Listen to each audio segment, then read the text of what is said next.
কিন্তু বাংলাদেশে দেখেন গণতান্ত্রিক পদ্ধতিতে সাধারণ চেয়ারম্যান মেম্বার নির্বাচনেও দেখবেন পাল্টাপাল্টি মারামারি হচ্ছে। তাহলে আমাদের যে ভাই আরেক ভাই যারা দাঁড়ায় বাংলাদেশে চেয়ারম্যান, এরা কি সবাই মুসলমান না? সবাই মুসলমান। কিন্তু এই যে মারামারিটা, গন্ডগোলটা, এটা কেন হয়? এটা গণতান্ত্রিক সিস্টেমের কারণে হয়। এরপরে রাসূলুল্লাহ সাল্লাল্লাহু আলাইহি ওয়াসাল্লাম বলছেন মালুহু, একে অপরের সম্পদ কি হারাম। আপনি একজন মুসলমান আরেকজন মুসলমানের সম্পদ অন্যভাবে লুণ্ঠন করতে পারবেন না। কিন্তু গণতান্ত্রিক সিস্টেমে দেখেন মানুষ করোনা ভাইরাসে মারা যায় আর তেল, সয়াবিন তেল এলে খাটের নিচে লুকায় রাখে। আপনি গণতন্ত্রের কথা বলতেছেন, আপনাকে আমি ধিক জানাইতে চাই, আপনাকে আমি থুতু নিক্ষেপ করতে চাই। কেন? আপনার বাপ গণতন্ত্রের শান্তি পেল না, আমরা এই পর্যন্ত এসে গণতন্ত্রের শান্তি পাচ্ছি না, এরপরেও আপনি গণতন্ত্রের স্লোগান দিচ্ছেন। আপনার মাথাতে কি পোকা আছে নাকি, গোবর আছে নাকি? এরপরে রাসূল সাল্লাল্লাহু আলাইহি ওয়াসাল্লাম ইরদাতুহু, আমরা যেটা বলতেছি বাংলাদেশে যে আমরা গণতান্ত্রিক সিস্টেমে বা পাঁচটা মূলনীতি বলে না, কি কি মূলনীতিগুলো? কি কি? খাদ্য, বস্ত্র, শিক্ষা, বাসস্থান, চিকিৎসা। কিন্তু ইসলামে আর একটা রয়েছে, সেটা হচ্ছে কি ইরদাতাহু, আপনার সম্মান, আপনার মর্যাদা, আপনার স্বাধীনতা। কিন্তু এইটা কিন্তু কেউ বলে না। কেন? গণতান্ত্রিক সিস্টেমে এটা নাই। গণতান্ত্রিক সিস্টেম হচ্ছে একজন আরেকজনকে অপমান করা, তুচ্ছ করা, ঠিক নয় কি? হ্যাঁ। এরপরে আসেন, এই ফেরাউন গণতান্ত্রিক পদ্ধতিতে ওই যুগে ফেরাউনি রাজত্ব কায়েম রেখেছিল 400 বছর। আজও শয়তান নতুন আপডেট ডেমোক্রেসি নামে মুসলমানদের ভিতরে এই ফেরাউনি রাজত্ব চালু করেছে। কিভাবে? এই যে এইভাবে, ইন্না ফেরাউন আলা ফিল আরদি ওয়া জাআলা আহলাহা শিয়াআন। ফেরাউন ওই সময় তাদেরকে ডিভাইডেড রুল, দল দল তৈরি করে এক দল আরেক দলকে মারামারি লাগিয়ে দিয়েছে। বাংলাদেশে গণতান্ত্রিক দলগুলো কি হয়? এই যে সামনে আসতেছে নির্বাচন, দেখবেন মারামারি।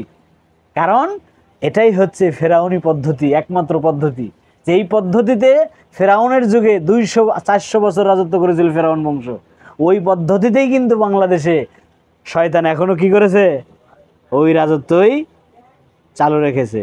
তাহলে আজকে যদি আরেকটা পয়েন্ট বুঝেন, সেটা কি ইয়াস্তাদাইফু তাইফাতান, যখনই মুসলমানদের ভিতরে ডিভাইডেড রুল হয় তখন শক্তি খর্ব হয়ে যায় না? যেমন আমরা এখানে 10-12 জন আছি, আমরা যদি ঐক্যবদ্ধ থাকি, একজন মানুষ এসে কি আমাদের কিছু করতে পারবে না? কিন্তু আমরা যদি এখানে সবাই এক একজন ভাগ হয়ে যাই, তখন কিন্তু সেই সুবিধাটা নিতে পারবে। তাই বহির্বিশ্ব সবচেয়ে বড় সুযোগ সুবিধা নিয়েছে যেটা, সেটা হচ্ছে মুসলমানদের ডিভাইডেড রুল। এদেরকে ঐক্য নাই, মুসলমানের কি নাই? ঐক্য নাই। এই জন্য এটা কিন্তু বুঝবেন। আরেকটা কথা বললে বুঝবেন, রাসূলুল্লাহ সাল্লাল্লাহু আলাইহি ওয়াসাল্লাম এই বিভক্তির একটা প্রতিকার আছে। বিভক্তির কি আছে? প্রতিকার আছে। ইসলামে বিভক্তি কেন হারাম? আপনি যে স্বাধীনতা পাচ্ছেন না, স্বাধীন হতে পারতেছেন না, এটার কারণ কি? ইসলামে বিভক্তি এই জন্যই হারাম, কারণ ইন্না বানি ইসরাঈল তাফাররাকাত আলা সিনতাইনা সাবিনা মিল্লাতান। বানি ইসরাঈল বিভক্তি ছিল কয় দলে? 72 দলে।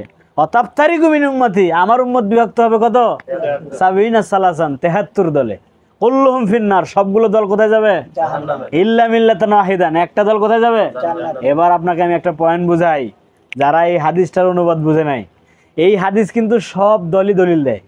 চরমনাই বলে আমরা এই জান্নাতি দল, 18 বলে আমরা এই জান্নাতি দল, হানাফিরা বলে আমরা এই জান্নাতি দল, শাফিরা বলে আমরাই কি। কিন্তু এই হাদিসের মূল অঙ্কটাই বাংলাদেশের মানুষ বোঝে না। রাসূল সাল্লাল্লাহু আলাইহি ওয়াসাল্লাম কি বলছে? বিভক্ত হয়েছিল। বানি ইসরাঈলরা কয় দলে বিভক্ত হয়েছিল? 72 দলে, 73 দলে। হানাফি, শাফি, এটা কি বিভক্তি না ঐক্য? 18 চরমনাই, বিভক্তি না ঐক্য? হ্যাঁ। জামাত ইসলাম, হেফাজতে ইসলাম, বিভক্তি না ঐক্য? এবার পয়েন্টটা বুঝছেন কিনা আপনারা? আল্লাহ রাসূল সাল্লাল্লাহু আলাইহি ওয়াসাল্লাম যেটা বলছে সেটা হচ্ছে বিভক্তিকারীরা কোথায় যাবে? জাহান্নাম। তাহলে আপনি যে বিভক্তিকারীর অ্যাডভাইসার দিতেছেন, সেটা কি আমরাই হকের প্রতি? বাংলাদেশে বলে না যে জামায়াত ইসলাম হচ্ছে হকপন্থী দল, এরকম বলে কি না? স্লোগান দাও বেটা, কোরআন হাদিস বোঝার চেষ্টা করো। একটা দল জান্নাতে যাবে, বাকি সব দলগুলো কোথায় যাবে? তা আমি তো জামাত ইসলাম, আরেকজন কি ইসলাম? হেফাজত ইসলাম। আমি বিভক্তির ভিতরে আছি না ঐক্যের ভিতরে আছি? আমি হানাফি, আরেকজন শাফি, এটা কি বিভক্তি না ঐক্য? তাহলে ইসলামে বিভক্তিকে কেন হারাম করা হয়েছে? কারণ বিভক্তির স্থান কোথায়? জাহান্নাম। এরপরে আর একটা কথা বলেন, আল্লাহ সুবহানাহু ওয়া তাআলা বলছে ওয়ালা তাকুনু কাল্লাযিনা তাফাররাকু। এবার আপনাকে একজন এসে দাওয়াত দিতেছে জামাত ইসলামের, আর একজন এসে দাওয়াত দিতেছে হেফাজতে ইসলামের। এখন কি আপনি এই দোকে যাবেন না ঐক্যবদ্ধ থাকবেন? এই ব্যাপারে আল্লাহ বলছেন ওয়ালা তাকুনু কাল্লাযিনা তাফাররাকু, খবরদার তোমরা তাদের মতো হয় না। কাদের মতো? তাফাররাকু, যারা কি হয়ে গেছে? বিভক্ত হয়ে গেছে। অখতালাফু মিন বাদি মা জাআহুমুল বায়িনা, এবং স্পষ্ট কোরআন এবং হাদিসের স্পষ্ট মাসলা মাসাইল আসার পরেও তারা কি করে ফেলেছে? ইখতিলাফ করে ফেলেছে। কত সূক্ষ্ম কথা। কিন্তু এখন আমরা যারা কোরআন এবং সহিহ হাদিসের দাওয়াত দেই, আমাদের ভিতরেও কি ঢুকে গেছে? তাহলে আমাদের ভিতরে বিভক্তি ঢুকলো কেন? কারণ শয়তান জানতো এই দলটাই জান্নাতি, তাহলে এখন এদেরকে কি করতে হবে? সহজ কথা। আপনি কেন বলেন যে আমি অমুক সংগঠনে আছি, অমুক সংগঠনে আছি? আহলে হাদিস আবার এত দলে বিভক্ত কেন? আহলে হাদিস তো একটাই থাকতে হবে। একটা থাকলে ঐক্য হয় না? আহলে হাদিসের 20টা নাম দিয়ে 20টা দল তৈরি করলে ঐক্য হয়। তা এখন যদি আমি একটা দল তৈরি করি, এই দলটা কোথায় যাবে? তা এই জায়গায় যদি মুসলিউদ্দিন এসে একটা দল তৈরি করি, ইনসাফ পার্টি, তাহলে এই দল কোথায় যাবে? সহজ কথা। আপনারা কেন বুঝেন না? হ্যাঁ, এখন বলবেন কেন এত বড় আলেম বুঝে না? আল্লাহ রাসূল সাল্লাল্লাহু আলাইহি ওয়াসাল্লাম এই কথাই বলেছেন যে আলেমদের মাধ্যমেই ইসলাম ধ্বংস হয়ে যাবে। তো দল কেমনে হয়? জামাত ইসলামের ডক্টর শফিকুর যদি আজকে বলে যে আমি আর এই জামাত ইসলামের দলে নাই, দল ভেঙে গেল না? অতএব তোমরা সব দল ত্যাগ করো, দল থাকবে? হ্যাঁ, গালিব সাহেব যদি বলে যে এই সংগঠনে কোনো ফর্ম ফিল আপ চলে না, যে কোরআন হাদিস মানবে সেই আহলে হাদিস, সংগঠন বলে কিছু থাকবো আর? তা আপনি এইটা বুঝেন না কেন? সহজ কথা। আপনি বলেন যে আমি যুব সমাজে আছি, আপনি যুব সমাজে থাকেন, তা আমি কি সমাজে আছি? আমি যুব সমাজে নাই? আমি কোরআন হাদিসের দাওয়াত দিতেছি না? তা আপনি যখন, এটাই তো কলোনিয়াল মাইন্ড সেট আপ। সেটা কি করে? আর একটা সহজ কথা, এটা আমি বলতেছি, দেখেন প্রধান যে পয়েন্টগুলো রয়েছে, তাহলে এই বহির্বিশ্ব আমাদের সুযোগগুলো কি নিতেছে? আতিউল্লাহ ও আতিউর রসুল। তাহলে আজকে যে আমরা ঐক্যের কথা বলি, ঐক্যটা কোথায়? চরমোনায় তার স্টেজে উঠে ঐক্যের দাওয়াত দেয়, এরকম কি না? তাহেরি গ্রুপ তার স্টেজে উঠে ঐক্যের দাওয়াত দেয়। সবাই ঐক্যের দাওয়াত দিতেছে কোথায় থেকে? যার যার স্ব স্থান থেকে। কিন্তু ঐক্যের যে সূত্র, এটাই বাংলাদেশের মানুষ জানে না। ঐক্যের সূত্র হচ্ছে আতিউল্লাহ। আপনি যাবতীয় তাওহীদ কোরআন হাদিসের সাথে মিলবে। আপনি যাবতীয় আকীদা, এটা কি হতে হবে? শিরিক মুক্ত। তাহলে আমাদের যত আলেমদের গন্ডগোল, এটা কি নিয়ে? আকীদাগত না? একজন বলতেছে আল্লাহ নিরাকার, আর একজন বলতেছে আল্লাহর কি আছে?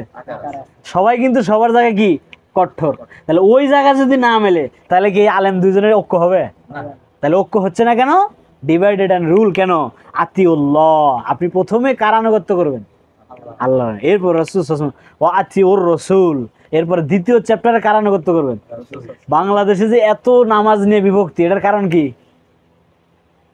আমরা আতিউর রসুলে ঠিক নাই। মুহাম্মদ সাল্লাল্লাহু আলাইহি ওয়াসাল্লামের পদ্ধতি আমাদের সবার ভিতরে ঠিক নাই। এখন আমরা যতই ঐক্যের দাওয়াত দেই, ঐক্য কখনো হবে না। তাহলে ঐক্য হবে তাওহীদ এবং সুন্নত, শিরিক এবং বেদাত, এই দুই জায়গায়। কেন? ওয়ালা তানাযাগু ফাতাফশালু ওয়া তাযহাব রিহুকুম। যদি তোমাদের এই দুই জায়গায় ঐক্য না থাকে, তাহলে তোমাদের রিহ, বাতাস বের হয়ে যাবে। বাতাস বের হয়ে যাবে মানে মুসলমানদের শক্তি কি হয়ে যাবে? দুর্বল হয়ে যাবে। এই যে আমাদের পাইলট অ্যাক্সিডেন্ট হয়েছে, দেখছেন কিনা? আপনারা যারা বিমান বিশেষজ্ঞ যারা, এদের সাথে কথা বলে দেখেন, যখন বিমান উপরে উঠে, ফ্লাইট যখন ছাড়া হয়, বিমান যখন উঠে, ওই ওঠার সময় কিন্তু ওর 3টা চাক্কা আছে। ওই চাক্কা ওঠার সময় যদি বাস্ট হয়ে যায়, বিমান আর উঠবে না। তাহলে হাওয়া, রিহুন মানে কি? বাতাস। বাতাসের যে একটা পাওয়ার রয়েছে, তাহলে ঐক্যই হচ্ছে কি? পাওয়ার। তাহলে ঐক্য কিভাবে হবে ভাই? আপনার ইবাদতটা দেখেন কোরআন হাদিসের সাথে মিল আছে কিনা। আপনার ইবাদতের পদ্ধতিটা দেখেন কোরআন হাদিসের সাথে মিল আছে কিনা। এখানে যদি আপনি ঐক্য না হন, আপনি যতই ঐক্যর দাওয়াত দেন, এত বড় হুজুর অত বড় হুজুর, দলই তৈরি হবে, ঐক্য কখনো হবে না। এরপরে ইসলাম চাই ঐক্য। ইসলামের যে সূত্র, এটা কি? ঐক্যবদ্ধ। আল্লাহ তাআলা কি বলছেন? আতাসিমু বিহাবলিল্লাহি জামিয়ান ওয়ালা তাফাররাকু। আল্লাহ কিন্তু শুধু ঐক্যের কথা বলে নাই, বিপরীতে কি বলেছেন? ওয়ালা তাফাররাকু। তোমরা ঐক্যবদ্ধ থাকো, বিভক্ত হয় না। এই জন্য আমাদের দেশে একদল আছে, যেমন জামাত ইসলামী বলে যে আমরা দিন কায়েম করতে চাই, কিন্তু দিন কায়েমের সূত্র কি? আন আকিমুদ্দিন ওয়ালা তাতাফাররাকু। দিন কায়েম করো, বিভক্তি সৃষ্টি করো না। তাহলে এই যে ইসলামিক দল, আপনারা জানেন রাজনৈতিক অনেক দল আছে, জানেন? এই রাজনৈতিক এতগুলো দল কেন হয়েছে জানেন? ইসলাম প্রতিষ্ঠিত করার জন্যই। কিন্তু কিন্তু সূত্র কি? দিন প্রতিষ্ঠিত করো, বিভক্তি করো না। কিন্তু আমরা বিভক্তি করতেছি, দিন প্রতিষ্ঠিত, মানে অনুবাদ উল্টা, মানে আল্লাহ যেটা বলছে তার কি বিপরীত। সুতরাং আরো একটা পয়েন্ট বলি, সেটা দেখবেন। এই ঐক্যের সবচেয়ে বড় বাধা হচ্ছে গণতন্ত্র। বলবেন কিভাবে? আল্লাহ বলছে আইন তুতি আকসারা মানফিল আরদে ইদুল্লুকা আন সাবিলিল্লাহ।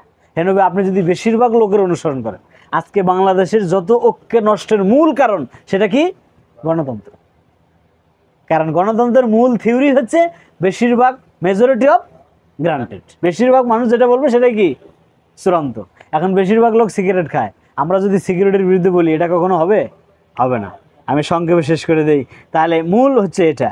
এরপর আরেকটা দেখেন, আল্লাহ তাআলা এই ঐক্যের আরেকটা সূত্র বলছে, সেটা কি? ইন্নাল্লাযিনা আমানু ওয়া আমিলুস সলিহাত। ঈমান শিরিক মুক্ত হতে হবে, আমল বেদাত মুক্ত হবে। তাহলে কি হবে?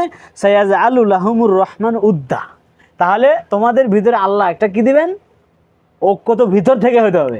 যেমন আমাদের যখন রোগ হয়, এটা কি উপর থেকে শুকাইলে হবে? ভিতর থেকে শুকাইতে হবে। যখন ক্যান্সার হয় তখন কি করতে হয়? ক্যান্সারের ওই জায়গাটা কাটে না, না কেটে আপনি যতই ওষুধ খান কাজ হবে না। তাহলে আমাদের অনৈক্যের ক্যান্সার কি?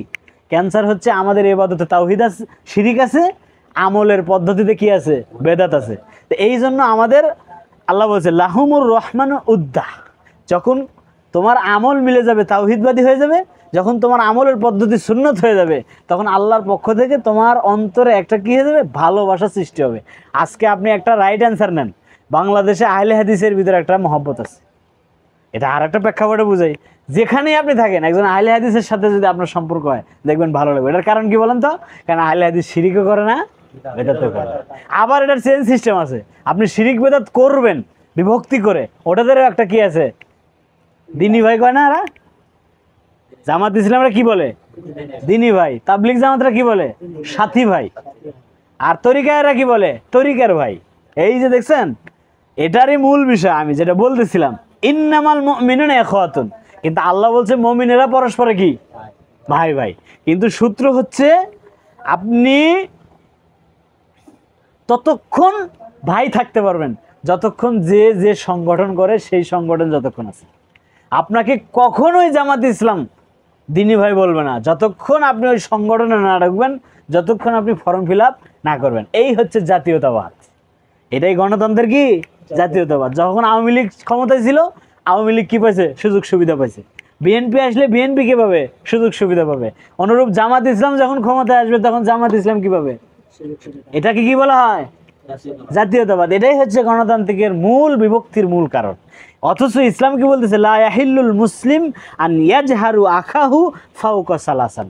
একজন মুসলমানের জন্য হারাম নয় যে সে 3 দিন তার মুসলমান ভাইয়ের সাথে কথা না বলে থাকতে পারবে। তাহলে জাতীয়তাবাদ আমাদের কোথায় নিয়ে গেল? তাহলে আপনি জামাত ইসলামের লোক, আপনি বিপদে পড়ছেন, আরেকজন জামাত ইসলাম আপনার টাকা পয়সা দিয়ে কী করবে? সাহায্য করবে। কিন্তু আমি জামাত ইসলামে ঢুকি নাই, আমাকে সে দিনী ভাই বলবে না। আপনি আহলে হাদিস সংগঠনে আছেন, আমি যতক্ষণ আহলে হাদিস সংগঠনে না ঢুকবো আপনার কাছে আমি দিনী ভাই হতে পারবো না। কিন্তু এই জাতীয়তাবাদ ইসলামে আছে। তাহলে এই জাতীয়তাবাদ সৃষ্টি হয়েছে এখানে কলোনিয়াল মাইন্ডসেট, গণতান্ত্রিক সিস্টেমে। আপনি যতই আহলে হাদিস কোন, সহি আকীদা কোন, কিন্তু ওই যে কলোনিয়াল মাইন্ডসেট থেকে তাকে বের হয়ে আসতে হবে। তাহলে মূল হচ্ছে এটা। এরপর আমার বক্তব্য শেষের দিকে আরও একটা কথা বলে নেই। দেখেন এই কলোনিয়াল মাইন্ডসেটটা কি, কতটুকু ভয়ঙ্কর। রাসূলুল্লাহ সাল্লাল্লাহু আলাইহি ওয়াসাল্লাম বলছেন, তুরাদুল আমাল ফি কুল্লি ইয়াউমিন খামসা সানা ওয়াসনাইনে। আল্লাহ তাআলা প্রত্যেক সপ্তাহে 2 দিন মানুষের আমলটা আসমানে কি করেন? পেশ করেন। সেটা কি কি বার ভাই? সোমবার এবং বৃহস্পতিবার। ফায়াগফিরুল্লাহু আযজা ওয়া জাল্লা ফি যালিকা ইয়াউমা লিকুল্লি আমরিন লা ইউশরিক বিল্লাহি শাইআ।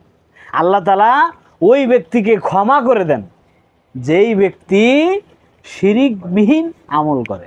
তাহলে আপনার আমলে কি চলবে না? আপনার আমল কি হইতে হবে? শিরিক মুক্ত। তাহলে আল্লাহ ক্ষমা করে দেন কাকে? শিরিকবিহীন যে আমল করে। এরপরে রাসূল আর একটা কথা বলছে, দেখেন, ইল্লা আমরা কানাত বাইনাহু ওয়া বাইনা আখিহি শাআনাহু। এবং সেই ব্যক্তিকে ক্ষমা থেকে বঞ্চিত করা হয়, ওই ব্যক্তির ক্ষমাই হবে না যে তার ভাইয়ের সাথে কি রেখেছে? হিংসা বিদ্বেষ রেখেছে। তো হিংসা বিদ্বেষ কখন হয়? হ্যাঁ, সংগঠন ছাড়া হিংসা বিদ্বেষ আছে? হ্যাঁ, তাহলে মূল পয়েন্ট দলাদলি, জাতীয়তাবাদ, সেকুলার, গণতন্ত্র, এই যে বিভক্তি, এটার রেজাল্ট হলো কি দেখছেন? সুতরাং আপনি যতক্ষণ এই জাতীয়তাবাদ থেকে বের হতে না পারবেন ততক্ষণ আপনি স্বাধীনতা লাভ করতে পারবেন না। আল্লাহ আমাদেরকে বিষয়গুলো বুঝে এর উপরে আমল করার তৌফিক দান করুক। সুবহানাকাল্লাহুম্মা ওয়া বিহামদিকা আশহাদু আল্লা ইলাহা ইল্লা আনতা আস্তাগফিরুকা ওয়া আতুবু ইলাইক।